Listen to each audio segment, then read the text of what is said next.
आजको जनता जान्न चाहन्छन् कार्यक्रम हामी समग्र देशको स्वास्थ्य क्षेत्रको बारेमा चिरफार गर्दैछौँ। कोरोनाको कहरले नेपाललाई आक्रान्त पारेको थियो। खोप कहिले आउँछ भनेर नेपाली जनताका धेरै प्रश्नहरू थिए। अब नेपाली जनताको प्रतिशत सकिएको छ। भोलि खोप आउँदैछ। भारत सरकारले अनुदान दिँदैछ 10 लाख पिस खोप। अब हामी सबैको लागि एउटा खुसीको खबर हो। खोप आयो। खोप ल्याउन कसको महत्त्वपूर्ण भूमिका छ हाम्रो देशमा। भारतले किन खोप दियो निःशुल्क नेपाललाई 10 लाख। अब खोप लगाउनको लागि यसको मापदण्डहरू के हुन सक्छ, कसले खोप लगाउन पाउँछन् र खोपको महत्त्वको बारेमा, यसको प्रभावको बारेमा र कोरोनाको कहरको बारेमा आजको जनता जान्न चाहन्छन् कार्यक्रममा हामी विशेष खुलासा गर्दैछौँ। स्वास्थ्य मन्त्री हृदय त्रिपाठीको महत्त्वपूर्ण भूमिका छ खोप ल्याउनको लागि। र आज संयुक्त पत्रकार सम्मेलनमा भारतीय राजदूत विजय मोहन कोत्राले पनि नेपाल सरकारलाई सक्दो सहयोग गर्ने वचनबद्धता व्यक्त गर्नुभएको छ। यसबारे पनि आजको कार्यक्रममा हामी विशेष चिरफार गर्दैछौँ। र आज हामी राजनीतिक विषयवस्तुमा पनि छलफल गर्छौँ। तपाईँ सबैलाई थाहा छ सर्वोच्च अदालतमा बहस जारी छ। संसद पुनर्स्थापनाको रिटमाथि आज प्रधान न्यायाधीशले समय सीमा तोकिदिनु भएको छ। कुनै पनि वरिष्ठ अधिवक्ता र अधिवक्ताले आधा घन्टाभन्दा बढी बहस गर्न नपाउने। अब छिटो टुङ्ग्याउनुपर्छ। र आज प्रधान न्यायाधीश चोलेन्द्र शमशेर जवाराले स्पष्ट रूपमा भन्नुभएको छ, म कसैबाट प्रभावित हुन्न। सडकमा जसले जे भन्नुहोस्, प्रधानमन्त्रीको अभिव्यक्तिको बारेमा पनि उहाँले भन्नुभएको छ, शीर्ष नेताहरूको अभिव्यक्तिको बारेमा पनि उहाँले भन्नुभएको छ। अदालत तटस्थ छ। अदालतले विधि, संविधान, प्रक्रिया र प्रमाणको आधारमा निर्णय गर्छ। त्यसैले आजको कार्यक्रममा हामी यसबारे पनि विशेष रूपमा खुलासा गर्दैछौँ। संसद पुनर्स्थापना कति सम्भव त? अहिलेको अवस्थामा प्रधानमन्त्री केपी शर्मा ओलीले भन्नुभएको छ निर्वाचनको विकल्प छैन। निर्वाचनमा मुलुक गइसक्यो। तर प्रचण्ड माधवमा नेपाल समूहले चाहिँ स्पष्ट रूपमा भनेको छ निर्वाचन हुनै सक्दैन। आज पनि प्रचण्डले भन्नुभएको छ। र 9 गते देशभरि मात्र होइन काठमाडौँमा शक्ति प्रदर्शन गर्ने, काठमाडौँमा लाखौँ मान्छे उतार्ने भनेर प्रचण्डले आज घोषणा गर्नुभएको छ। त्यो कति सम्भव छ? आज कार्यकर्तालाई उहाँले निर्देशन पनि दिनुभएको छ। त्यसैले आज हामी यसबारे पनि विशेष रूपमा चर्चा गर्दैछौँ जनता जान्न चाहन्छन् कार्यक्रममा। र नेपाली कङ्ग्रेसले अब प्रदेश सरकारमा कसलाई सहयोग गर्ने? प्रचण्ड माधवका नेपाल समूहलाई कि प्रधानमन्त्री केपी शर्मा ओलीको समूहलाई? कङ्ग्रेसले आज पनि छलफल गर्यो। बुढानीले कण्ठमा आज 4 घण्टा छलफल भयो। पार्टी सभापति शेरबहादुर देउवाको निवासमा वरिष्ठ नेता रामचन्द्र पौडेल र प्रदेश नम्बर 1 का केन्द्रीय सदस्यहरू सबै भेला भए। तर अधिकांशले भने केपी शर्मा ओलीको नेतृत्वको सरकारलाई सहयोग गर्न सकिँदैन प्रदेशमा पनि। अब के होला त? प्रदेश सरकार सङ्कटमा छ। आज प्रदेश 1 मा पनि अधिवेशन बोलाइयो। प्रदेशको अधिवेशन सुरु भयो, स्थगन भयो। र बागमती प्रदेशको अधिवेशन पनि सुरु भयो, स्थगन भयो। अब कहिले बस्छ त्यो हेर्न बाँकी छ। 2 जना मुख्यमन्त्री यतिखेर सङ्कटमा हुनुहुन्छ, शेरधन राई र डोरमणि पौडेल। आजको कार्यक्रम हामी यसबारे पनि विशेष रूपमा चर्चा गर्दैछौँ। कङ्ग्रेस निर्णायक बनेको छ दुवै प्रदेशमा। कङ्ग्रेसले कसलाई सहयोग गर्छ र दुवै पक्षलाई अहिलेको अवस्थामा कङ्ग्रेस चाहिएको छ र कङ्ग्रेस तानातानमा परेको छ। आजको कार्यक्रममा हामी यसबारे पनि विशेष रूपमा चर्चा गर्दैछौँ। र उखु किसानको पीडा छ। उखु किसानले भनेका छन् हामीले अझै पैसा पाएनौँ। 21 दिनभित्र दिने भनेर सहमति भएको थियो। 21 दिन हिजो पुग्यो। अब उखु किसानहरू आन्दोलनमा फेरि पनि सरकारले बोलेको कुरा, सम्झौता गरेको कुरा किन पुरा गरेन? आजको कार्यक्रम हामी यसबारे पनि विशेष चर्चा गर्छौँ। उखु किसानको समस्या जहिले पनि जहाँको त्यही किन यस्तो हुन्छ हाम्रो देशमा? आज हामी धेरै विषयवस्तुमा छलफल गर्छौँ। केही समयको विश्रामपछि स्वास्थ्य मन्त्री हृदय त्रिपाठीको साथमा आउनेछु। प्रतीक्षा गर्नुहोस्। जनता जान्न चाहन्छन् कार्यक्रम हेर्दै गर्नुहोस्। हाम्रो बिचमा स्वास्थ्य तथा जनसङ्ख्या मन्त्री हृदय त्रिपाठी हुनुहुन्छ। त्रिपाठीजी, तपाईँलाई म जनता जान्न चाहन्छन् कार्यक्रम स्वागत गर्न चाहन्छु। धन्यवाद। अब कोरोनाको खोप भोलिबाट नेपाली जनताले लगाउन पाउँछन्? म अलिकति व्यक्तिगत दूरी भएको हुनाले मास्क निकालौँ। भोलिबाट नै लगाउन पाउने स्थिति त छैन। किनभने आज मात्रै हामीले भारत सरकारबाट अनुदानको रूपमा या उपहारको रूपमा घोषणा के गरियो भने 10 लाख खोप भारत सरकारबाट प्राप्त हुँदैछ। भोलिसम्म आउने हो। त्यसपछि हामी आफ्ना तयारीहरू गरिरहेका छौँ। त्यो तयारीले गर्दाखेरि हप्ता दिन 10 दिनसम्म पनि लाग्न सक्छ खोप लगाउने क्रममा। र पहिलो प्राथमिकता हाम्रो अग्रपङ्क्तिका योद्धाहरू, विशेष गरी चिकित्सा कर्मीहरू या स्वास्थ्य कर्मीहरू, सफाई कर्मीहरू, त्यसपछि एम्बुलेन्सका ड्राइभरहरू, चालकहरू हुनुहुन्छ, व्यवस्थापन गर्ने सुरक्षाकर्मीहरूलाई हामी पहिलो अग्रपङ्क्तिमा जो खट्नु भएको छ, जो योद्धा हुनुहुन्छ, उहाँहरूलाई प्राथमिकतामा पहिलो हामीले राखेका छौँ। र भोलि आइसकेपछि मलाई लाग्छ स्टोरिङ गरिन्छ। त्यसपछि हामीले आँकडाहरू लिन थालिसकेका छौँ र करिब करिब आँकडा आइ पनि सकेका छ। यो खोप जसरी आयो, भारतले अनुदानमा तपाईँलाई 10 लाख खोप दियो नि, किन दियो होला? अनुमान गर्नुभएको छ? तपाईँले त सुरुदेखि नै भन्नुभएको थियो खोप ल्याउनु पर्छ भनेर। होइन, भारतबाटै तपाईँले ल्याउनु पर्ने कारण के? यस्तो भयो, मूल रूपले के हो भने भारतमा यहाँ एउटा भ्रम चाहिँ के नरहोस् भने यो खोप चाहिँ अक्सफोर्ड र को खोप हो। यो चाहिँ भारतमा निर्माण गरेको र त्यो सिरम कम्पनीसँग नेपाल सरकार विगत दशकौँदेखि खोपहरू, विभिन्न खोपहरू 9वटा खोप लिइरहेकै हो। त्यो हाम्रो लागि नयाँ होइन। तर अहिलेको अवस्थामा भारत सरकारले जुन अनुदान र सहयोगमा दिएको छ, भारत सरकार, भारतीय राजदूतले भनेअनुसार हामी जनताको लागि, मित्रताको लागि यो आफ्ना छिमेकी देशहरूलाई प्राथमिकतामा राखेर दिएको हौँ। र अर्को कुरो के भने नेपाल भारत सिमाना खुला रहेको हुनाले भारतमा मात्रै खोप लगाएर यो जोखिमबाट मुक्त हुन सकिन्न। एउटा कुरा अर्को पनि म के भन्छु भने यद्यपि हामी कहाँ सङ्क्रमणको दर घटिरहेको छ तर जोखिम घटेको छैन। अहिले पनि विश्वमा एउटा नयाँ जुन भ्यारिएन्ट्स या नयाँ स्वरूप देखिएको छ कोरोनाको, जो तीव्र वेगमा सङ्क्रमण गराउने क्षमता छ, त्यसले राख्छ। त्यसका पनि केही हामी कहाँ 3टामा सकारात्मक देखियो। यद्यपि त्यसले हानि गर्ने उत्तिकै हो, अरू कोरोना जस्तै हो या पहिले जस्तै चलिरहेको कोरोना जस्तिकै हो। तर यसले सङ्क्रमणको दर बढाउँछ र यी खोपहरू त्यसको लागि पनि कारगर छन्, प्रभावशाली छन् भनेर हामीले खोपको लागि प्रयत्न गरिरहेका थियौँ। एउटा अर्को पनि मैले कुरा के राख्छु भने खोप विश्वमा सीमित देशले, सीमित कम्पनीले बनाउँछन् र यो पहिलोपटक हो यो महामारी विश्वलाई नै सबैलाई प्रभावित गरेको छ। पहिलेको महामारी विश्वको कुनै मानचित्रको एउटा भूभागमा हुने गर्थ्यो र बाँकीले त्यसलाई चाहिँ सामना गर्थे। अहिले त विश्व नै प्रताडित छ यसबाट। त्यसकारणले यो प्राप्तिको लागि हामीले यो स्वास्थ्य सामग्री अथवा व्यावसायिक सामग्री भन्दा पनि यो राजनीतिक सामग्री हो भनेर मैले भनिसकेको छु। त्यसैले हामीले हरेक देशलाई, खोप उत्पादक देशहरूलाई नेपाल सरकारले आग्रह गरेको थियो कूटनैतिक माध्यमद्वारा। कतिपयको प्रतिक्रिया आयो, कतिको आउन बाँकी छ, कसैको क्रममा पनि छ। र यो क्रममा जाँदाखेरि भारत सरकारले जुन अहिले सहयोगको र उपहारको चाहिँ एउटा प्याकेज हामीले 10 लाख खोप दिएको छ, त्यसको लागि हामी अब नेपाल सरकार, नेपालका प्रधानमन्त्री केपी शर्मा ओलीजीको तर्फबाट, सरकारको तर्फबाट, नेपाली जनताको तर्फबाट, भारत सरकार, भारतका प्रधानमन्त्री र भारतका प्रतिनिधि, विशेष गरी महामहिम राजदूतलाई हामीले धन्यवाद दिइसकेका छौँ र आभार पनि प्रकट होइन। खोप त आयो मन्जु, तर लगाउनको लागि समस्या हुने हो कि? विश्वासुलो कति छ खोप? तपाईँलाई थाहा छ भारतमा त खोप प्रयोग भइसकेपछि समस्याहरू पनि आयो, चिकित्सकहरूले पनि भने। वास्तविकता के छ? यस्तो छ, यो अहिले सबै ठाउँमा कुरा गरेको यो नयाँ हो। पहिलो कुरा त यो रोगै नयाँ हो। विज्ञान अझै पनि त्यो तहमा पुगिसकेको छैन।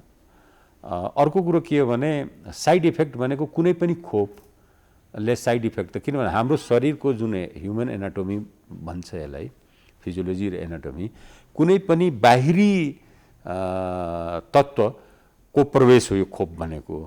जस्तो पोलियोको खोपमा पनि, बीसीजीको खोपमा पनि कहीँ न कहीँ रिएक्सन देखिन्छ। हुँदा एन्टिबायोटिक खाँदा पनि रिएक्सन त देखिन्छ नि, पखाला लाग्ने, कसैलाई आउँ पर्ने पनि हुन्छ।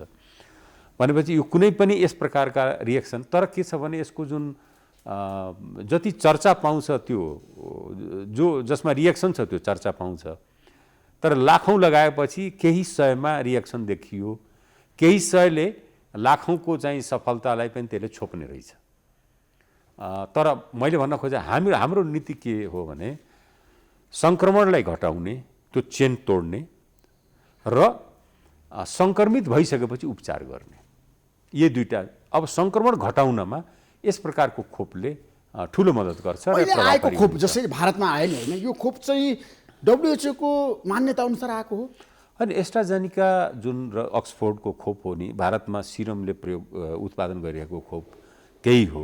भारतको आफ्नै निजी त भारत बायोटेकको छ, तर हामी कहाँ आइरहेको र हामीले ल्याइरहेको भनेको अक्सफोर्ड एस्ट्राजेनिका खोप चाहिँ हामीले ल्याइरहेका छौँ, जो विभिन्न देशमा प्रचलनमा आइसकेको छ। कतिपय देशले यसलाई पहिलेदेखि सञ्चालन गरिसकेका छन्, यो खोप कार्यक्रम अगाडि बढाइसकेका छन्। त्यसले गर्दाखेरि यसमा चाहिँ हामी ट्रायलमा हामी छैनौँ, हामी ट्रायलको लागि प्रयोग हुनेवाला स्थिति छैन। हामी यो प्रमाणित भइसकेपछि हामीले प्रयोग गरिरहेका छौँ। अब 10 लाख खोपले त तपाईँलाई थाहा छ हाम्रो देशमा छ नि, तत्कालको लागि त समस्या समाधान होला, त दीर्घकालीन समस्या समाधान हुँदैन भन्छ। दीर्घकालीन त कहाँ कहाँबाट ल्याउनुहुन्छ? अनुदानमा ल्याउनुहुन्छ कि देशबाट खरिद गरेर ल्याउनुहुन्छ कि रुसबाट ल्याउनुहुन्छ कि अमेरिकाबाट ल्याउनुहुन्छ कि बेलायतबाट ल्याउनुहुन्छ, अरू खोप कहाँबाट ल्याउनुहुन्छ? चीनबाट ल्याउनुहुन्छ कि? स्पष्ट के हो भने हाम्रो जनसङ्ख्याको 72% जनसङ्ख्या खोप योग्य छन्, किनभने नाबालिगदेखि 14 वर्षसम्मको उमेरको लागि खोप अहिले विकसित भइसकेको छैन। केही महिनाको गर्भवती महिलाको लागि पनि विकसित भइसकेको छैन। त्यसकारणले कुल जनसङ्ख्याको 72%लाई खोप लगाउनु पर्ने हामीले चाहिँ टार्गेट राखेका छौँ, लक्ष्य राखेका छौँ। त्यसमा पनि 3%मा जुन मैले भने पङ्क्तिमा काम गर्ने योद्धाहरू जुन अहिले भर्खरै मैले उल्लेख गरेँ उहाँहरूको सङ्ख्या छ। 17% जनसङ्ख्या 55 वर्ष उमेर समूहभन्दा माथिको छ। अर्थात् के भने सबभन्दा बढी मृत्युदर जुन देखियो हामी कहाँ त्यही उमेर समूहमा छ। दोस्रो टार्गेट हाम्रो त्यो हो। त्यसपछि अन्य टार्गेट चाहिँ 3 चरणमा हामीले विभाजित गरेका छौँ।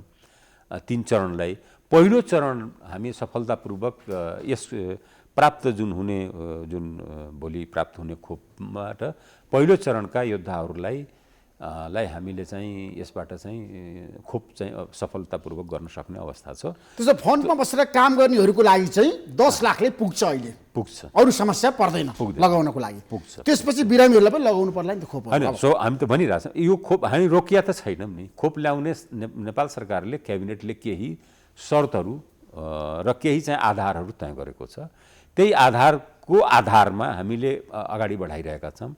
यही बिचमा मैले भन्नुपर्ने के हुन्छ भने कोभ्याक्स भन्ने जुन विश्व स्वास्थ्य सङ्गठनले निर्माण गरेको विकासशील देशहरूले पनि खोपमा समान पहुँच गरून् भनेर त्यसले 20% जनसङ्ख्याको लागि पुग्ने खोप उसले चाहिँ हामीले प्रदान गर्छ, जसको 20% त्यसको पनि 20% नेपाल सरकारले भुक्तानी गर्नुपर्छ। भनेपछि हामीले 20% त्यो खोपको पनि हामी प्रतीक्षामा हुन्छौँ। 1-1.5 महिनापछि त्यो पनि आउने स्थिति बन्छ। 3% यो छ र अझ चाहिँ हामी 17% को लागि तयारी गरिरहेका छौँ।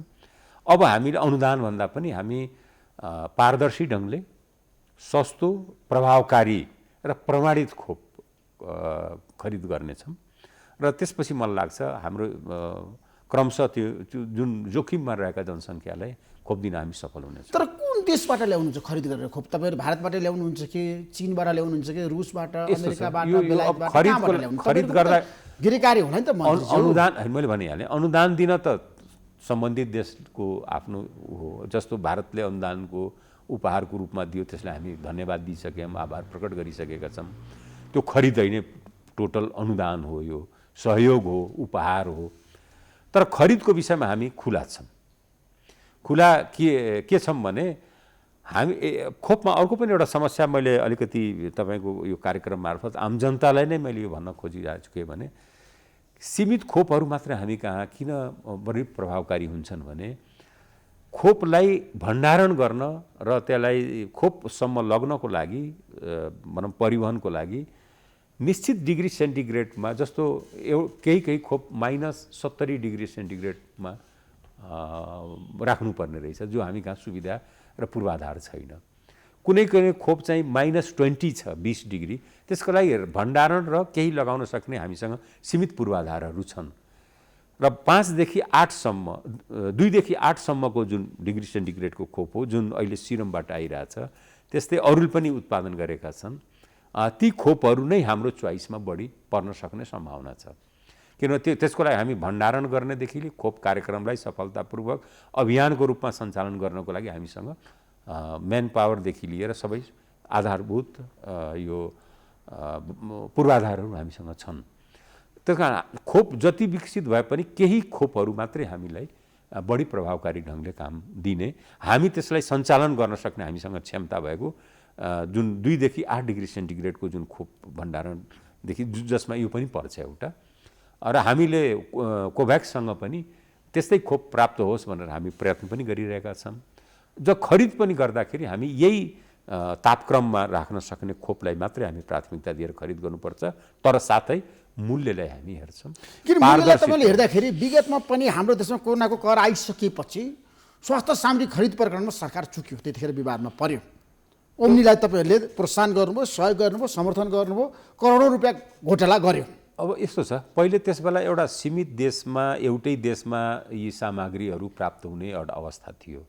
खोपको विषयमा त्यो छैन। खोपमा हामीसँग धेरै विकल्पहरू छन् एक, र धेरै प्रकारका खोपहरू विकसित भएका छन्, र त्यस कारणले हामीसँग विकल्प छ। त्यस बेला जस्तो पुरा विश्व नै, अब हामी हाम्रो कुरा गर्छौँ, जर्मनीको PPE अमेरिकाले खोसेर लगिदियो, त्यस बेलाको अवस्था त्यो थियो। एकैचोटि नयाँ रोग आएको थियो र मित्र चीन सरकारले मात्रै उत्पादन गर्ने भएको हुनाले, त्यसमा बढी निर्भर भएको हुनाले एउटा अर्को म तपाईँले प्रष्ट तपाईँ मार्फत सबैलाई सुन्न गरी के भन्छु भने, अहिले नेपाल सरकारको नीति के छ भने निजी क्षेत्रलाई हामी खोप ल्याउन दिन्छौँ। एक, दिँदाखेरि पनि हामी माथि त्यसको मूल्य निर्धारणमा हामी गर्छौँ। दुई, तर त्यो खोप सरकारले खरिद गर्दैन। निजी क्षेत्रले खोप ल्याउन सक्छ, त्यो सम्भावना छ मन्जु? अहिलेको चाहिँ जुन बजार खोपको बजार हामीले हेर्दाखेरि निजी क्षेत्र ल्याउन सक्ने अहिले नै अवस्था छैन, किनभने सरकारहरू नै विफल भइरहेको अवस्था छ अहिले नै। अब भनौँ न, सरकारको त गाह्रो छ होइन, खोप ल्याउनको लागि समस्या छ। हामीले के गरिरहेको कुरा गर्दाखेरि अब निजी क्षेत्रले कसरी ल्याउला त? अब होइन, निजी क्षेत्रले ल्याउन यदि सक्छ भने त्यसलाई हामी रोक्दैनौँ, तर यदि उसको मनमा के छ भने होइन हामीले ल्याएर सरकारलाई बेच्छौँ भने त्यो चाहिँ सरकारले गर्दैन। एक, दोस्रो कुरो के, हामी जुन देशमा खोप उत्पादन भइरहेको छ त्यो देशको सरकारसँगै हाम्रो सहकार्य बढिरहेको छ, कूटनीतिक मार्फत, माध्यम मार्फत, र व्यक्तिगत रूपले पनि हामीले त्यहाँका चाहिँ सरकारका व्यक्तिहरूसँग हामीले जति सामान्य प्रधानमन्त्रीजीको होस् या मेरो आफ्नै होस्, हामी सबै प्रभावहरू हामीले प्रयोग गरिरहेका छौँ। र त्यसले गर्दाखेरि मलाई विश्वास के छ भने समयमै हामी खोप उपलब्ध गराउन सफल पनि भयौँ, र आउँदो दिनमा समयमै हामी खोप उपलब्ध गराउँछौँ र सफलतापूर्वक यसलाई सञ्चालन गर्छौँ। त्यसो भए खोपको अभावले कुनै पनि बिरामीले अब मृत्युवरण गर्नु पर्दैन? होइन, खोप मैले भनिहालेँ, खोपको लागि त मलाई लाग्छ सोचेको भन्दा मैले त फागुन भनेर भनेको थिएँ आफ्नो सार्वजनिक अभिव्यक्तिमा, पत्रकार सम्मेलनमा, तर पहिले ल्याएर मलाई पक्कै पनि कारबाही हुँदैन होला, त्योभन्दा पहिले नै ल्याउने मेरो तपाईँको त चाहना पुरा भयो नि त। स्वास्थ्य मन्त्री बन्ने बित्तिकै तपाईँले त खोप ल्याउन सक्नुभयो नि मन्जु। मेरो व्यक्तिगत क्यों नै चाहना, मेरो व्यक्तिगत भने टार्गेट भनेको जनता हो, नेपाली जनताको पीडा, नेपाली जनतामा जुन अहिले मनोवैज्ञानिक त्रास छ। म एउटा कुरा म बडो प्रष्ट फेरि भन्दैछु, यो नयाँ जुन महामारी छ नि, नयाँ महामारीको यद्यपि अहिले हामी कहाँ सङ्क्रमणको दर घटे पनि यसको जोखिम चाहिँ घटेको छैन। त्यस कारणले म अझै पनि आम जनतालाई, सबै दाजुभाइ दिदीबहिनीहरूलाई मेरो आग्रह के छ भने तपाईँहरूले सुरक्षाका जुन माध्यम जुन छन्, सुरक्षाका उपायहरू छन्, त्यसले अवलम्बन गर्नु। तपाईँहरूले खोप किन्नको लागि पैसा त छुट्याउनु भएको छ? तपाईँहरूसँग अर्बौँ रुपियाँ छ। त्यो पैसा सदुपयोग हुन्छ सही रूपमा? स्वास्थ्य मन्त्रालय त्यहाँ हिनामिना गर्दैन, भ्रष्टाचार गर्दैन? मैले भनिहालेँ, खोप खरिदमा पारदर्शी ढङ्गले त्यसमा तलमाथि हुँदैन। र यो पनि मैले भनेको छु, म त्यस्तो कुनै फाइलमा सदर गर्दिनँ, ओम पनि लेख्दिनँ। सदर त फरकको कुरो हो। म पहिले दिनमा भनिसकेको छु, मेरो राजनीतिक जीवनको जुन सार्वजनिक लेखा समितिमा बितेको हुनाले यो देशको आर्थिक अनुशासन र पारदर्शिता, जवाबदेहिता मैले कसैबाट सिक्नु पर्दैन। सिकाउन कोही छैनन्, कोही माइकालाल छैनन्, बरु मबाट अलिअलि सिके हुन्छ अरूले। बदनाम भएको छ नि स्वास्थ्य मन्त्रालय? यसो भयो, बदनाम पनि गराइयो होला, विगतमा केही घटनाहरूले पनि त्यो अलिकति महत्त्व दिए होलान्, किनभने कतिपय स्वास्थ्य मन्त्रीजीहरूको पालामा जो बाहिर बहुत क्रान्तिकारी भएर हिँडिराख्नु भएको छ, उहाँहरूले अर्बौँको स्वास्थ्य सामग्री खरिद गर्नुभयो र त्यो उपयोगमा अहिलेसम्म आएको छैन। मलाई यस्तो बाध्य नपारियोस् न त म त श्वेतपत्र जारी गरेँ भने धेरैको कार्यकालको यी कुराहरू पनि बाहिर आउँछन्। श्वेतपत्र जारी गर्नुहोस् न भन्छु।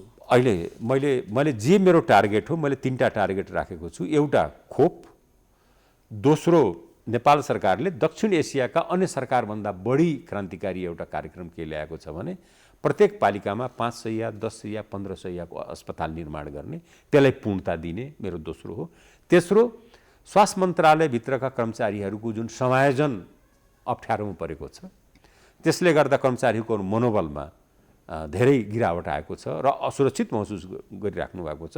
त्यसलाई समाधान गर्ने भने मिलान गर्ने, त्यसमा चाहिँ म सङ्घीय मामला सामान्य प्रशासन मन्त्रालयको सहयोग लिएर म त्यहीँ हुँदाखेरि पनि जुन मन्त्री परिषदले गरेको निर्णय छ त्यो निर्णयको आधारमा कार्यान्वयन गरेर यो समस्या म समाधान गर्छु। म धेरैतिर आफूलाई छर्न चाहदिनँ। मन्जु, तपाईँलाई थाहा छ स्वास्थ्य मन्त्रालय भनेको एकदम महत्त्वपूर्ण मन्त्रालय हो, जनतासँग यसको सम्बन्ध गाँसिएको छ मन्जु। हो, निःशुल्क छ स्वास्थ्य शिक्षा, हो, तर खोइ त कार्यान्वयन भएको यस्तो छ। संविधान लेखेको कुरा पुरा भएन मन्जु। अब मैले भनिहालेँ, केही त अब स्वास्थ्य निःशुल्क छ पनि, हामीले पनि आधारभूत रूपले खोप कार्यक्रम आधारभूत रूपले यसलाई निःशुल्क नै गर्ने हामीले लक्ष्य र सरकारको निर्णय हो, त्यसलाई कार्यान्वयन गरिनेछ। जस्तो कोरोनाको खोपको पैसा अब नेपाली जनताले तिर्नु पर्दैन, हामी लिँदैन प्रयोग गर्दाखेरि निःशुल्क आधारभूत रूपले मैले भने। किनभने एउटा कुरा के बुझ्नुपर्छ भने काठमाडौँ, पोखरा, भरतपुर नगरपालिका मात्रै जनता छैनन्। नेपाली जनता कुना कन्दरामा छन्, तराई, मधेस, पहाड, हिमाल सबै ठाउँमा छन्, उत्तर दक्षिण सबै ठाउँमा छन्। त्यहाँ पुग्ने राज्य नै हो, त्यो दायित्व हाम्रै हो। त्यस कारणले उहाँहरूलाई चाहिँ हामी खोप चाहिँ जसरी पनि उपलब्ध गराउँछौँ र निःशुल्क नै हो हाम्रो आधारभूत रूपले। अब निजी क्षेत्रको पनि एउटा चाहिँ धेरै एउटा चाहिँ के देखेँ भने खोप ल्यायो भने सरकारले ल्याउँदैन, हामीले ल्याउन पनि दिँदैन भनेर आरोप मैले त्यसपछि म पत्रकार सम्मेलन अस्ति गरेको हो। म 15 दिन पुगेपछि कतिपय पत्रपत्रिकाले उहाँहरूले चाहिँ हामीलाई सचेत गराउनको लागि एडिटोरियल सम्पादकीय पनि लेख्नुभयो। त्यसले मैले अन्यथा लिइनँ, त्यो सरकारलाई झकझगाउनलाई हो, सरकारलाई सचेत गराउनलाई हो, सरकारको ध्यानाकर्षण गराउनलाई हो भनेर। तर त्यो ध्यानाकर्षण पर्याप्त मात्रामा भइसकेको छ र त्यसैको एउटा चाहिँ मैले भने यो पहिलो झाँकी यो भयो।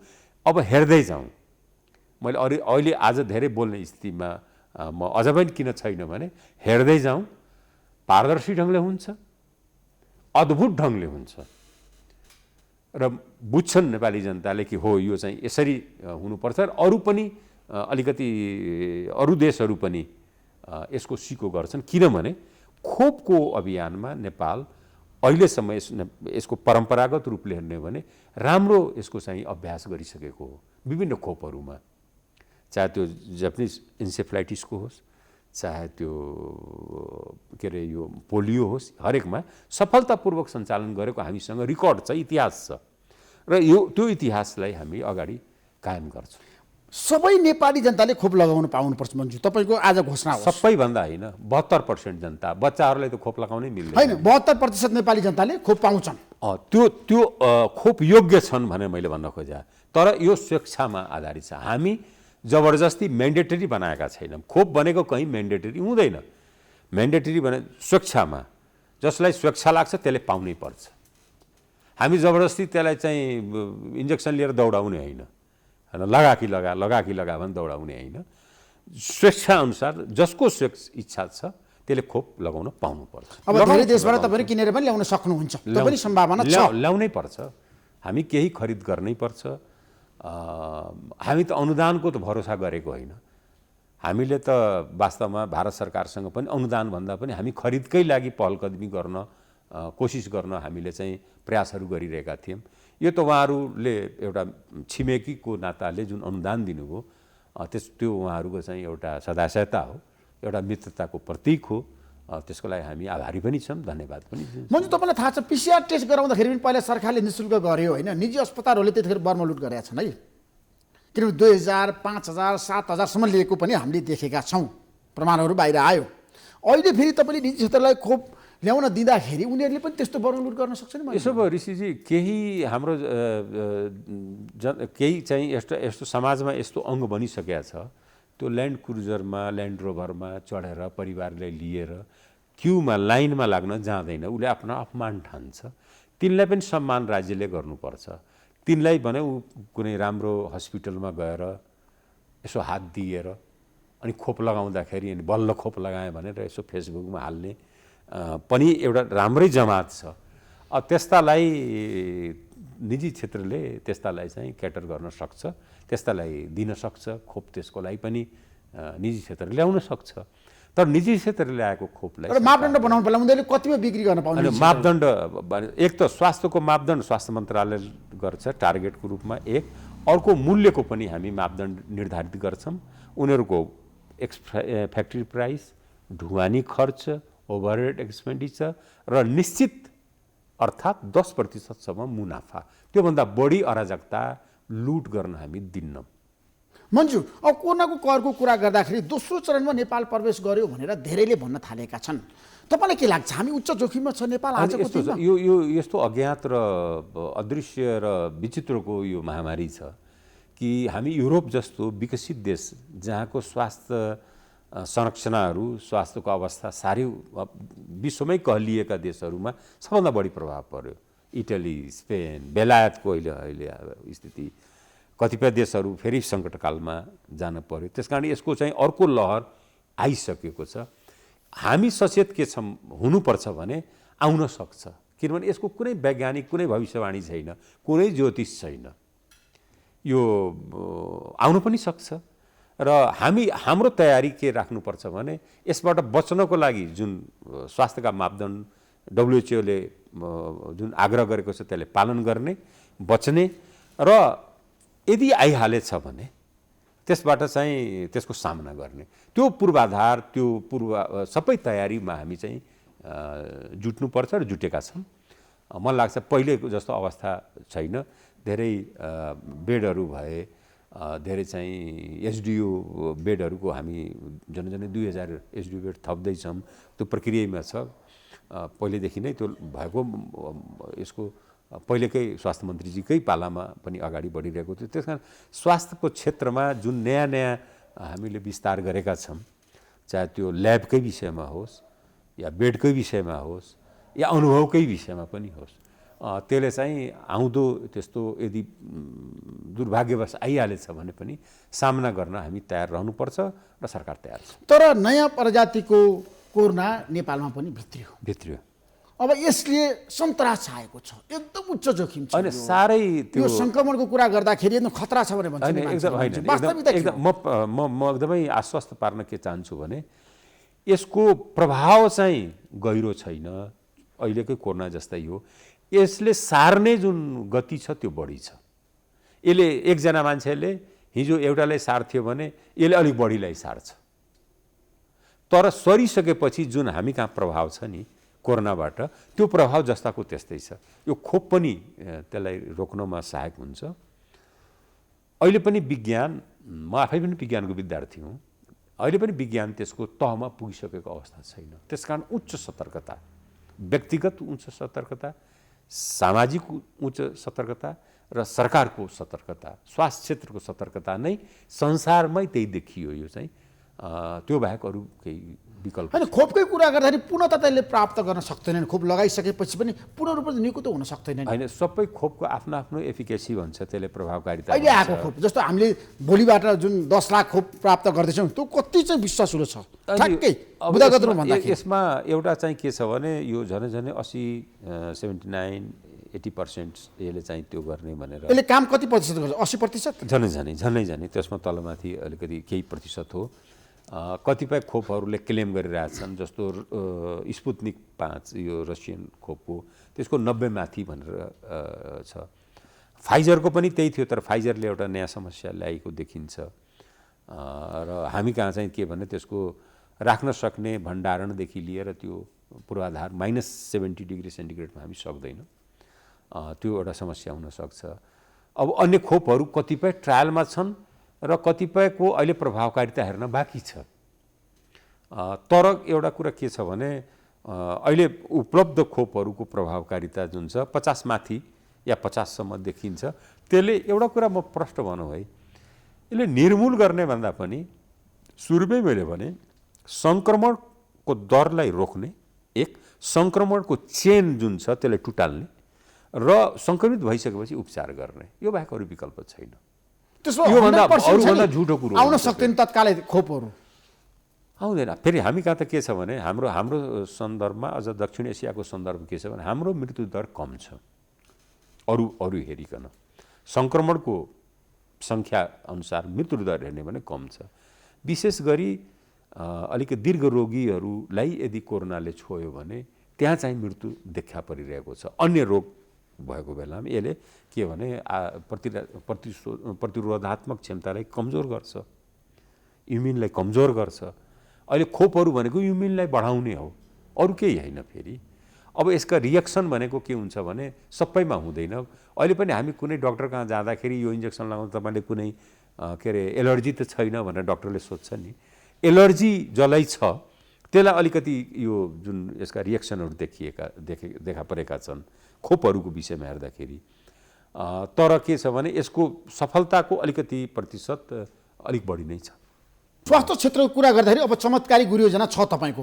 चमत्कारिक भन्दा पनि व्यवहारिक छ, वैज्ञानिक छ र जनताको आवश्यकता अनुसारको छ। मेरो केन्द्रबिन्दु के भने नेपाली जनताको स्वास्थ्यलाई, किनभने अरू जोखिम अब यो कोभिडले गर्दाखेरि जनतामा व्यक्तिगत जीवनहरू साह्रै एउटा तनावपूर्ण रह्यो, आर्थिक जीवन साह्रै अप्ठ्यारोमा पर्यो। त्यसले गर्दाखेरि कम्तीमा पनि स्वास्थ्यलाई हामीले बढी प्राथमिकता दिने कारण के हो भने एउटा नेपालले मन लाग्छ यो दुर्भाग्यपूर्ण अवस्था त हो कोरोना र सङ्क्रमण, तर यसले स्वास्थ्य क्षेत्रप्रति विश्वमै देखियो, स्वास्थ्य क्षेत्रप्रति बल्ल राज्यहरूको अलिकति बढी ध्यान यतातिर गइरहेको देखियो र हाम्रो पनि सरकारको राज्यको चाहिँ प्रचुर मात्रामा ध्यान गएको छ। र मलाई लाग्छ यसपछि जस्तै मैले हस्पिटलकै कुरा गरेँ, प्रत्येक पालिकामा अस्पतालहरू बनिसकेपछि शिलान्यास भयो तर बनाउन धेरै गाह्रो छ नि भन्छु। गाह्रो छ, चुनौती त। हामी यस्ता निराशावादी स्वभावका मान्छे छौँ। स्थानीय तहमा सबै ठाउँ बन्छ अस्पतालहरू? बन्छ। पैसा कहाँबाट ल्याउने? पैसा छ, पैसा पहिलो किस्ता त पठाइसकिएको छ त। पैसाको अभाव छैन? पैसा पहिलो किस्ता पठाइसकिएको छ। अब केही ठाउँमा सामान्य विवाद छ, त त्यो अपवाद हो। कहीँ चाहिँ मेयर साहबले एउटा गर्दैन, उपमेयरले एउटा शिलान्यास गर्नुभएको छ, त्यसले पनि हामी मिलाइरहेछौँ। र मन्त्रालयमा हामी प्रत्येक प्रदेशको स्थानीय तहमा यसलाई हेर्ने हिसाबले डेडिकेटेड हामी जिम्मेवार अधिकृतहरूलाई जिम्मा दिएका छौँ। उहाँहरूले चाहिँ त्यसलाई सहज गरिराख्नु भएको छ। मन्जु, अब कोरोनाको कहर छ देशमा, तर तपाईँले निर्वाचनको घोषणा गर्नुभएको छ वैशाख 17-27 हुन सक्छ, त्यो आधार छ? सरकारले साँच्चै चुनाव गर्नको लागि घोषणा गरेको यो देखावटी मात्र? अब केही समय अगाडि निर्वाचन आयोगले हाम्रो मन्त्रालयका सचिव लगायत केही एक्सपर्टहरूलाई पनि बोलाएको थियो र त्यहाँ छलफल भएको थियो मतदानको क्रममा कसरी यसलाई सुरक्षित गर्ने भन्ने। त्यसमा चाहिँ हाम्रो मन्त्रालयको तर्फबाट केही रायहरू दिएको छ। अब बाँकी अब राजनीतिक जुलुस प्रदर्शन सभाहरू त देखि नै रहेछन् नि। हामी हजारौँको सभा भइरहेछ, मानौँ कि केही पनि छैन जस्तो गरेर सभाहरू भइरहेको छ। र मेरो यो कार्यक्रम मार्फत सबै नेताजीहरूलाई मेरो सविनय अनुरोध के छ भने कोरोनाको जोखिमबाट हामी मुक्त भइसकेका छैनौँ, त्यसलाई पनि ख्याल गरिदिनु होला। तपाईँहरू धेरै उच्च हुनुहुन्छ, एकदमै आदरणीय पनि हुनुहुन्छ, तर जनतालाई पनि त्यही अनुसारले अलिकति हेरिदिनु पर्ला भन्ने मेरो आग्रह पनि हो। होइन, तपाईँ चुनावको लागि तयार हुनुभएको छ, तपाईँले पनि पार्टी अब गठन गर्दै हुनुहुन्छ होइन? अहिलेको अवस्थामा निर्वाचन हाम्रो देशको आवश्यकता हो मान्छे? यस्तो छ, निर्वाचन भनेको आवश्यकता अथवा बाध्यता हुँदैन। निर्वाचन भनेको सही कुरा के हो भने लोकतन्त्रमा यो आवधिक एउटा परिपाटी नै पनि हो। तर लोकतन्त्रमै के देखिया छ भने बीचबीचमा विघटन हुने र निर्वाचन हुने। विघटन भएको संसद या प्रतिनिधि सभा जे नामाकरण संसारमा आफ्नो आफ्नो अनुसारको छ, त्यसलाई चाहिँ फेरि आकारमा ल्याउने त्यो निर्वाचन नै देखिया छ। कहीँ अपवादमा हाम्रो देशमा पनि देखियो, अदालतले पनि एकपटक पुनर्स्थापित गरेको देखिया छ। होइन भने अधिकांश चाहिँ विघटन निर्वाचनबाट नै प्रतिनिधि सभा फेरि स्थापित भएको छ या निर्माण भएको छ। तपाईँलाई विश्वास छ त्यसो भए अब निर्वाचन हुन्छ, संसद पुनर्स्थापना हुँदैन भन्ने तपाईँको जिकिर हो? एउटा कुरा के हो भने म एउटा कुरा ऋषि, म यहाँकै पनि कार्यक्रममा र मैले 20औं इन्टरभ्यूमा मैले आजदेखि होइन, म निर्वाचन भएपछि नै मैले भनेको अवस्था के थियो भने नेकपा पार्टी जो दुईटा अनुशासनबाट आएको र एउटा गठबन्धन बनेको थियो, त्यो गठबन्धनको हामी पनि स्वतन्त्र राजनीतिक समूह पनि हिस्सा थियौँ निर्वाचनको बेलामा, र पछि दुईटा पार्टी एकीकृत भयो र नेकपा बन्यो। तत्कालीन नेकपा एमाले नेकपा माओवादी। मेरो भनाइ के थियो भने पहिलेदेखि कि यदि यो पार्टी विभाजित भयो भने सबैले यही क्वेसन सोध्थ्यो, यो रहन्छ कि विभाजित हुन्छ। मेरो भनाइ के हुन्थ्यो भने यो विभाजित भयो भने संविधान र प्रणाली दुइटै जाने सक्ने अवस्था बन्छ। तपाईँले भन्नुभएको थियो, मसँगै भन्नुभएको थियो मन्जु, बारम्बार भनेको छु। नेपाल कम्युनिस्ट पार्टी फुट्यो भने सिस्टम सङ्कटमा पर्छ भनेर तपाईँले भन्नुभएको थियो। अब यो हाम्रो देशमा छ नि, सिस्टम समाप्त हुन्छ, गणतन्त्र संहिता। यसको अनुभव पनि हेर्नुहोस्, खालि गणतन्त्र र के अरे संहितातर्फ बढी ध्यान, किनभने कसैलाई संहितासँग रिस उठ्या छ, कसैलाई गणतन्त्रसँग रिस उठ्या छ। कुन तन्त्रका हुन् त्यो पनि थाहा छैन। फेरि त्यो तान्त्रिक तन्त्रका हुन् होइन। जे भएको छ मैले भन्न खोजा, यो कुनै चन्दा पुरस्कारमा आएको होइन, यो अतुलनीय बलिदान पश्चात आएको र सबभन्दा महत्त्वपूर्ण प्रश्न फेरि म उठाउन गइरहेको छु के भने यो संविधानको सबैभन्दा एकमात्र महत्त्वपूर्ण उपलब्धि के हो भने शताब्दीयों पछि नेपाली राजनीति या नेपाली संविधानले के स्थापित गर्यो भने सार्वभौम सत्ता र राजकीय सत्ताको स्रोत को हो, यसले स्थापित गर्यो जनता हो भनेर।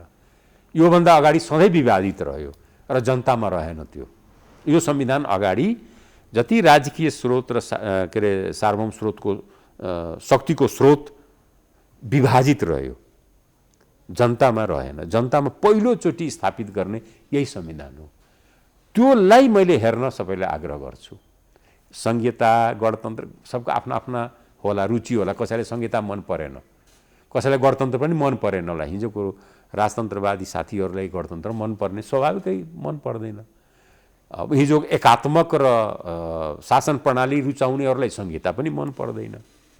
तर सबैले मन पराउनु पर्ने चिज के हो भने जनताको हातमा राजकीय सत्ता र सार्वभौम सत्ता रहनुपर्छ कि रहनु पर्दैन। यदि त्यसलाई पनि मन पर्दैन त्यस्तालाई दास भन्छ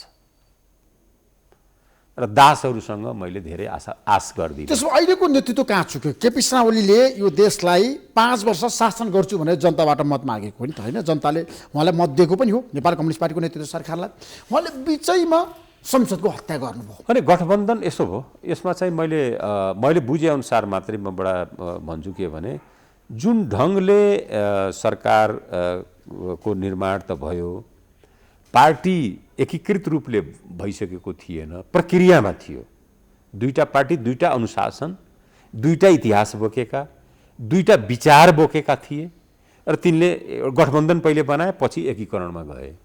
मलाई के लाग्छ भने एकीकरण हुनुभन्दा अगाडि जति गृह कार्य हुनु पर्थ्यो त्यो गृह कार्य दुवैतिरबाट अभाव रह्यो, जसले गर्दा यो दुर्घटना हुन पुग्यो र पार्टी विभाजन करिब करिब भइसकेको अवस्था। विभाजन भइसक्यो, अब वैधानिक रूपमा त हेर्न बाँकी हो। निर्वाचन आयो र निर्णय गर्ला। राजनीतिमा वैधता पछि आउँछ, राजनीतिमा वैधता पछि आउँछ। राजनीतिमा जे भइरहेको छ, जो देखिन्छ र जनताको मन मस्तिष्कमा एउटा वैधता भइसक्यो। निर्वाचन आयोगको वैधता, फलानाको वैधता, त्यो त आइरहन्छ। फेरि हामी कहाँको चलन के हो भने मैले देखाएको छु, एकचोटि जनमोर्चाको विभाजन भएको थियो र एउटा पक्षलाई निर्वाचन आयोगले मान्यता दियो, अर्को पक्ष अदालत गयो। अदालतले 3 वर्ष लगाएर फैसला गर्यो, तर त्यो फैसला जसको पक्षमा गयो त्यो मान्छे जनयुद्धको नामको लागि जङ्गल गइसकेका थियो। अनि के को त्यो वैधताको काम र अदालतको त्यो फैसला कहाँ काम लाग्यो त? त्यसो भए मैले त्यो पनि होइन, ती चाहिँ वैधता दिने होइन, वैधता जनताले दिन्छ, जनमतले दिन्छ, जनताको मन मस्तिष्कले दिन्छ। मूल कुरो के हो भने अझै पनि जोखिमबाट रोक्ने कसरी? जोखिमबाट रोक्ने एउटै उपाय के हो भने हामी सही समयमा निर्वाचन गराएर फेरि जनप्रतिनिधि संस्थालाई ल्याउने। किनभने एउटा कुरा के छ भने संसद पुनर्स्थापनाको एजेन्डा पनि छ नि, जबरजस्ती उठिरहेछ अहिले त। होला, त्यो पनि त्यसमा पनि सम्भावना छ, तर सम्भावना हुन सक्छ, पहिले पनि भएको छ एकचोटि फेरि। तर त्यसले के लिकमा ल्याउँछ कि ल्याउँदैन? मैले संसद पुनर्स्थापना भयो भने मुलुकको राजनीति लिकमा ल्याउँछ ल्याउँदैन? मलाई त्यही नै लाग्यो। फेरि अर्को हामी त्यो 51 सालदेखि 56 सालको जुन धन्दा गरेका थियौँ नि तत्कालीन प्रतिनिधि सभा, हाम्रै आँखा अगाडि त्यसैको पुनरावृत्ति हुने हो। र त्यसले गर्दा के भएको थियो? त्यसले गर्दा के भएको थियो भने राप्रपा अनारकली भएको थियो त्यस बेला। काङ्ग्रेससँग जोडियो भने प्रजातन्त्रवादी, एमालेसँग जोडियो भने के अरे राष्ट्रवादी, उही राप्रपा उही व्यक्ति पटक पटक यता उछलकुद मचाएर सरकारमा भयो के त्यो सिस्टम बदनाम भयो, प्रणाली बदनाम भयो, संसदीय व्यवस्था बदनाम भयो र त्यही बेलामा माओवादी जनयुद्ध आएको बेलामा आखिरमा थाहै नपाइकन त्यो संविधान गयो। मैले भन्न खोजेको विषय के हो भने यो सबै हाम्रै आँखा अगाडि घटेका घटनाहरू हुन्। लिकमा अब एउटा पार्टी एक ढङ्गले फुटेको अवस्था छ, एकले अर्कालाई आरोप प्रत्यारोप लगाइरहेको अवस्था छ हैन, एक पक्षले अर्को पक्षलाई।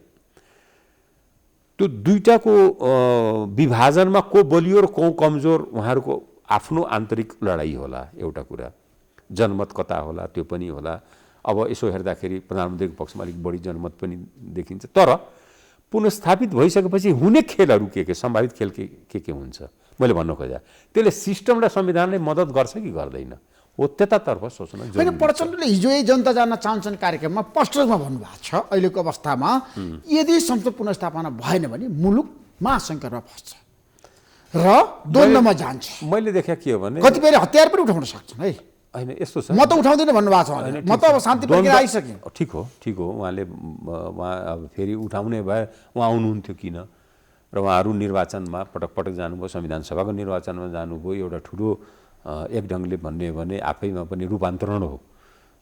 त्यो चाहिँ त्यस उहाँलाई मैले अरूलाई केही दोष मेरो खाली स्थिति मेरो सोचाइ के हो, मेरो भनाइ के हो भने धेरै परिश्रम बलिदानबाट प्राप्त भएको एउटा चिज मैले जुन भने नि स्थापित भएको छ कि राजकीय सत्ता र सार्वभौम सत्ताको स्रोत नेपाली जनता हुन्, यसमाथि आँच नआओस्।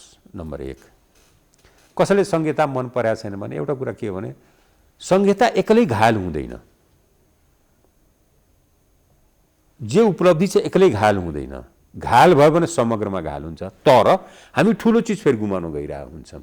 त्यो भनेको राजकीय सत्ता र सार्वभौम सत्ताको स्रोत जनता हो, नेपाली जनता। त्यो गुमाउन यदि गइयो भने बाँकी तफसिलको कुरा भन्दा पनि यो महत्त्वपूर्ण हो, किनभने यसको लागि धेरै पिँढीले लडेका छ, धेरै पिँढी प्रताडित भएका छन्, धेरै पिँढी जेलले निर्वासन सबै यातना सहेका छन् र त्यो एकैचोटि धराशायी हुने अवस्था नपुगोस् भनेर अब यसलाई मैले भने अब एउटा चाहिँ बाटो के हो भने समयमा निर्वाचन गराएर फेरि शक्तिहरू सन्तुलनको आधारमा निर्वाचनले तत्कालीन शक्ति सन्तुलनलाई पनि हेर्छ। अहिलेको शक्ति सन्तुलन के भने एउटा शक्ति विभाजित भएको अवस्था छ, उसले अप्राकृतिक गठबन्धनतर्फ मात्रै जान सक्छ। मैले बुझाउन सकेँ, फुटेकोले अप्राकृतिक, किनभने काङ्ग्रेसलाई त योभन्दा अगाडि गएको चुनावमा जनताले चाहिँ सत्तामा जानलाई त मतादेश दिएको त होइन नि, तर अहिले बाध्यता के हुन सक्छ। अब शेरबहादुर देउवा प्रधानमन्त्री बन्नुहुन्छ भनेर प्रचण्डले भन्नुभयो, संसद पुनर्स्थापना भएपछि अब त्यो मसँगै मैले भने नि त्यो हिजोको मतादेशको मतादेश हो कि होइन, त्यो अप्राकृतिक हो कि प्राकृतिक हो, म यसमा धेरै जान अहिले चाहन्न। मलाई लाग्छ अझै यदि संसद पुनर्स्थापना भयो भने विकृतिहरू सुरु हुन्छ भन्ने तपाईँको भनाइ हो संसदमा? होइन, त्यसको बनावटले नै मैले त भनिहालेँ नि, फेरि त्यसले अन्ततः गत्ता फेरि सिस्टमलाई नै बदनाम गर्ने एउटा माध्यम बन्न सक्छ भनेर। तर चुनाव त हुन सक्दैन मन्जु, वैशाख 17 र 27 गाह्रो छ। के छ गाह्रो?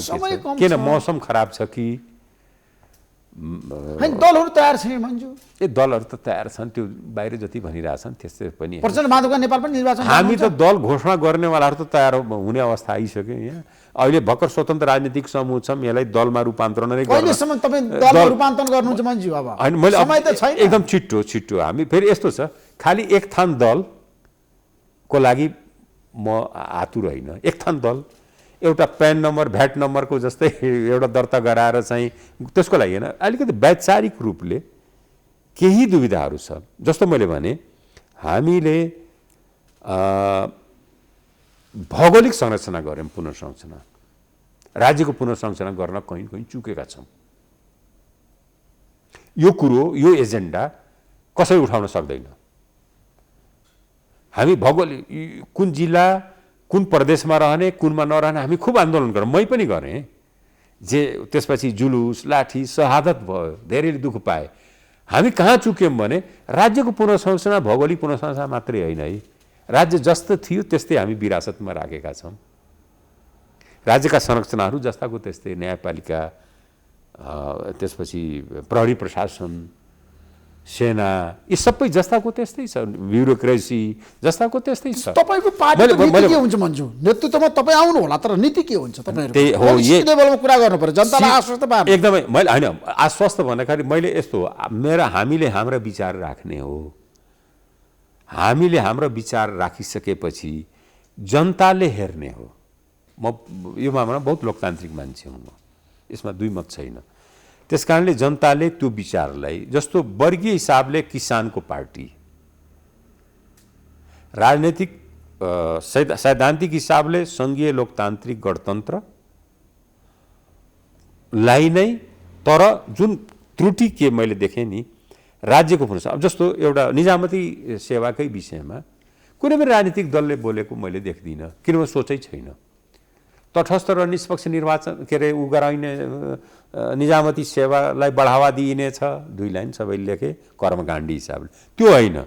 तिनका संरक्षणमा तिनले पाएका पीडा, तिनका समस्याहरू छन्, ती असुरक्षित छन्, यी कुराहरूलाई हामीले सही ढङ्गले ल्याउँछौँ। त्यो ल्याउन हाम्रो सही गलत छुट्याउन त बाँकी नै छ, हाम्रो दृष्टिकोण हामी ल्याउँछौँ। त्यसो तपाईँहरूको दृष्टिकोण अब परराष्ट्र नीतिमा कस्तो आउँछ? तपाईँहरू भारतमुखी हुने कि चीनमुखी हुने? एउटा कुरा कसैको दबाव छ नि, कहिले चीनको कहिले भारतको। ऋषिजी एउटा कुरा म भन्छु, म पहिलेदेखि भन्दै आएको फेरि पनि दोहोऱ्याउन चाहन्छु भने राष्ट्रवाद र देशभक्ति दुईटा अलग अलग विषय हुन्। नेसनलिजम र पेट्रियोटिजम, पेट्रियोटिजमले त्याग खोज्छ, बलिदान खोज्छ, राष्ट्रवादले कुनै अमुक शत्रु खोज्छ, त्यसले नारामा त्यो गर्छ, त्यसमा अलिक खोक्रो र आडम्बरको मात्रा बढी हुन्छ। कसैको विरुद्धमा नेसनल लिबरेसन मुभमेन्टबाट नेसनलिजमको बढी विस्तार भएको, जब देशहरू साम्राज्यवाद या एउटा उपनिवेश थिए अनि नेसनल लिबरेसन मुभमेन्ट सुरु भएको, नेसनलिजम त्यसको ऊ हो। देशभक्त त्यो होइन। जस्तो म सेकेन्ड वर्ल्ड वारको एउटा म सुनाउँछु। जर्मनी राष्ट्रवादको नाममा युद्ध लड्यो, हिटलर। स्टालिन देशभक्तिको नाममा रसिया लड्यो, युएसएसआर। भयो के, जर्मनी युद्धमा जानुभन्दा अगाडि विभाजित भइसकेको थियो। कसरी?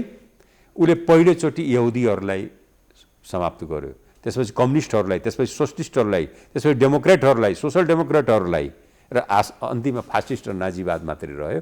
जर्मनी युद्धभन्दा जानुभन्दा अगाडि कमजोर भइसकेको थियो, तर ऊ पेट्रियोटिजमको नाममा लडाएको थियो। मैले भन्न खोजेँ यो राष्ट्रवाद र यो जुन छ अमुक देशको विरोध गर्दैमा राष्ट्रवाद हुने भने खै त आफ्नो देशको माया। मेरो अन्डरलाइन प्रश्न छ, त्यो होइन।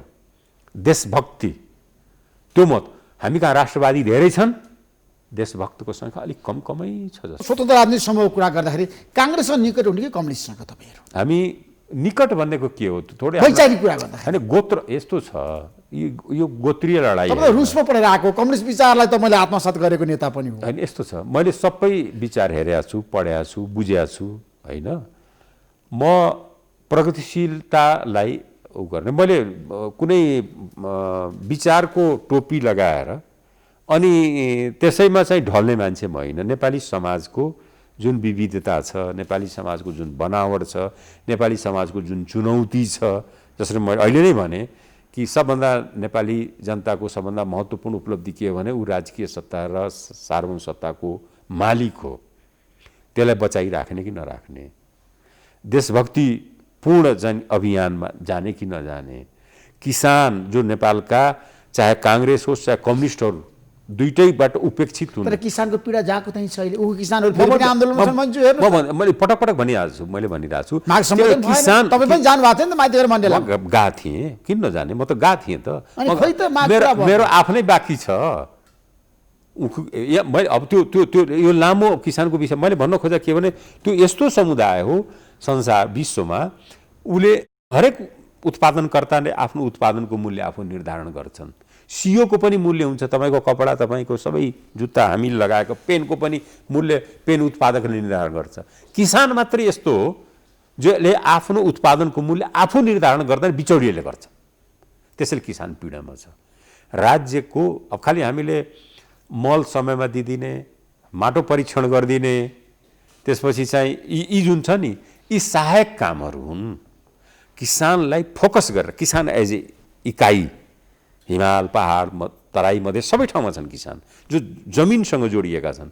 किन किसान जमिनबाट भागिरहेछन्, किन कृषि सेवाबाट भागिरहेका छन्, त्यो सबै कुराहरूलाई हामीले बडा किन यो ढिलो भइरहेछ भने हामी यसका लागि दस्तावेज जुन तयार गर्दैछौँ त्यो एउटा परिपक्व दस्तावेज तयार होस् भनेर 1 महिनाभित्र तपाईँ पार्टी घोषणा गर्नुहुन्छ?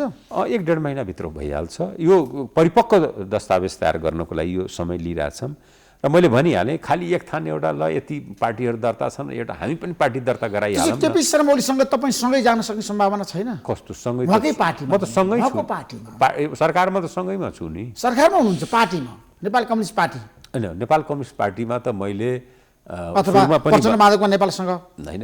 यो अहिले नेपालमा रहेका पार्टीहरूमा उहाँहरू यति महान हुनुहुन्छ कि म जस्तो एउटा अदना मान्छे, सामान्य मान्छे अड्दैन। आज माधवको नेपाल एउटा खुलासा गर्नुभएको छ, सरकारले प्रचण्ड र मलाई जेल हाल्दैछ। तपाईँहरू किन जेल हाल्न खोजिरहनु भएको छ? यी सब बेकारका कुरा। त्यत्रो ठुलो नेताहरूलाई तपाईँ समाजमै गिरफ्तार गर्ने भने होइन, बाहिर चर्चा सुरु भयो क्या मन्जी? होइन र चर्चा फेरि यस्तो छ नि, हामी कहाँ त बुबी शेरचनले जुन लेखेका थिए नि ती मेरा आदरणीय हुनुहुन्थ्यो बुबी दाई, भैरवा पनि धेरै बस्नुहुन्थ्यो। हल्ला हल्लाको देश हो, उहाँका त्यो कविताहरू त पढेर म आफूलाई धेरै मेरो मनस्थितिलाई म शान्त पार्छु।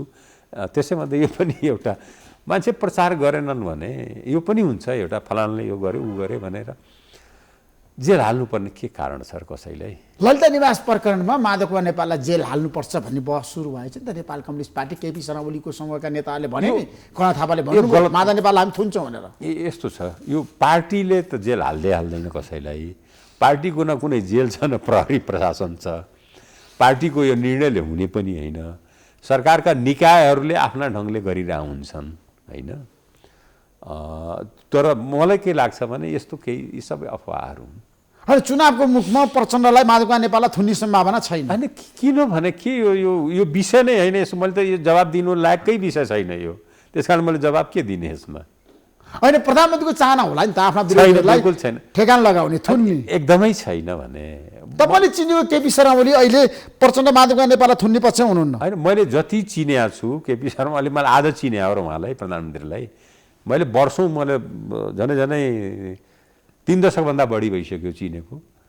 अब यो प्रकारको चाहिँ अब यो त सोच उहाँले त राख्ने प्रश्नै छैन, मलाई राख्नु पनि भएको छैन।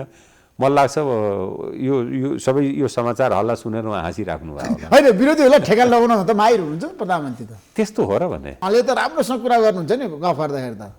मैले भने हाम्रो एक परस्पर आदर, उहाँलाई मैले सम्मान गर्छु, यसमा दुई मत छैन। तर यो जुन छ नि विरोधीलाई माहिर भने यहाँ यस्तो छ। एउटा चाहिँ म घटना सुनाउँछु। मलाई लाग्छ अर्जुन नरसिंह केसी माननीय नेपाली कङ्ग्रेस नेता उहाँ पनि हुनुहुन्थ्यो।